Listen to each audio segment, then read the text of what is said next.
Hi കൂട്ടുകാരെ, നല്ലൊരു ദിവസമായി തീരട്ടെ ഇന്നത്തെ ദിവസവും.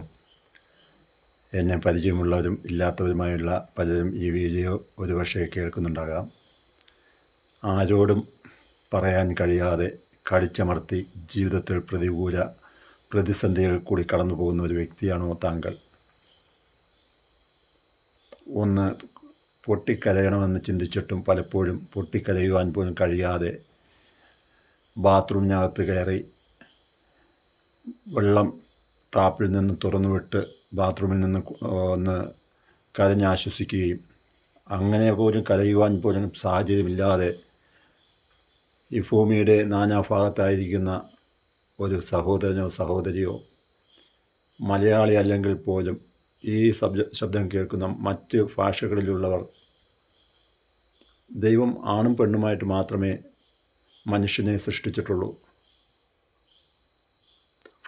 മറ്റ് ഭാഷകളും മറ്റ് ജാതികളും മതങ്ങളുമെല്ലാം മനുഷ്യനാണ് ഇന്ന അനുഭവം ഇന്ന നിലപാട് ആക്കി തീർത്തത്. അപ്പോൾ എനിക്ക് പറയാനുള്ളത്, നിങ്ങളെ ഭാരപ്പെടുത്തുന്ന വിഷയം ഞാൻ മനസ്സിലാക്കുന്നു. കർത്താവായ യേശു ക്രിസ്തു 4-ാം യാമത്തിൽ പ്രതികൂലത്തിലായിരുന്ന ശിഷ്യന്മാരുടെ അടുത്ത് കടലിൻ്റെ പുറത്തുകൂടി നടന്ന് വന്ന് അവരുടെ വിഷയത്തിന്, അവിടെ ആ കാറ്റാവുന്ന തണ്ട് വലിച്ച് വലഞ്ഞിരുന്ന ആ ശിഷ്യന്മാരുടെ വിഷയത്തിന്മേൽ പ്രതികൂല കാറ്റിനെ ശാസിച്ച ദൈവത്തിൻ്റെ സാന്നിധ്യം ഒരിക്കലും നന്മയുണ്ടാകത്തില്ല, കുടുംബജീവിതത്തിൽ മറ്റ് അനുഭവങ്ങളിൽ ഒരു വിടുതലുണ്ടാകത്തില്ല എന്ന നിലപാടിൽ പ്രയാസപ്പെട്ടുകൊണ്ടായിരിക്കുന്നുവോ നിങ്ങൾ? എന്നാൽ ഇയ്യോബ് തൻ്റെ സ്നേഹിതന്മാർക്ക് വേണ്ടി പ്രാർത്ഥിച്ചപ്പോൾ ഇയ്യോബിൻ്റെ അവസ്ഥയ്ക്ക് ഭേദം വന്നതുപോലെ അന്യോന്യം പ്രാർത്ഥിക്കുവാനും അന്യോന്യം ഫലങ്ങൾ വഹിക്കുവാനും ഈ ജൂൺ മാസം 2026 ജൂൺ മാസം 6-ാം തീയതി വെളുപ്പിന് 3 മണി മുതൽ വരും ദിവസങ്ങളിൽ അതേസമയം വെളുപ്പിന് 3 മണി മുതൽ എൻ്റെ ഇൻസ്റ്റാഗ്രാം ഐഡിയിൽ ലൈവ് സ്റ്റാർട്ട് ചെയ്യുന്നുണ്ട്. അപ്പോൾ അതിൽ അറ്റൻഡ് ചെയ്യുവാൻ സാധിക്കുന്നവർ അറ്റൻഡ് ചെയ്യണമെന്ന് അപേക്ഷിക്കുന്നു. അത് എനിക്കും ഈ ശബ്ദം കേൾക്കുന്ന നമുക്ക് ഓരോരുത്തർക്കും അത് അനുഗ്രഹമായി തീരട്ടെ.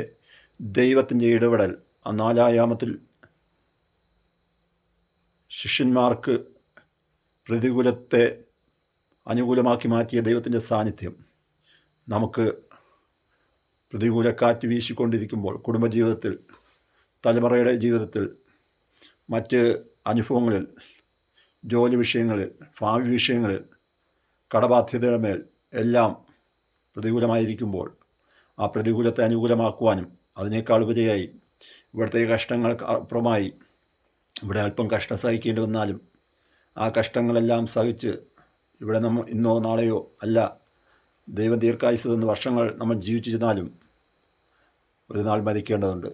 ആ മരിക്കുമ്പോൾ ചാകാത്ത പഴുവും കെടാത്ത തീയും ഉള്ള ആ നിത്യനരകത്തിൽ ഞാൻ അവകാശിയായി തീരാതെ ആ കർത്താവ് നമുക്ക് വേണ്ടി ഒരുക്കിയിരിക്കുന്ന ആ നിത്യഭവനം, സ്വർഗൻ, ഹെവൻലി ഫാദർ നമുക്ക് വേണ്ടി സ്വർഗത്തിൽ ഭവനമൊരുക്കുവാൻ കടന്നു പോയിരിക്കുകയാണ്. കർത്താവിൻ്റെ 2-ാം വരവിൽ കർത്താവിനോട് എടുക്കപ്പെടേണ്ടതിന് മനസ്സ് പുതുക്കി രൂപാന്തരപ്പെടുവാൻ ഏവരെയും ഞാൻ ആഹ്വാനം ചെയ്യുന്നു.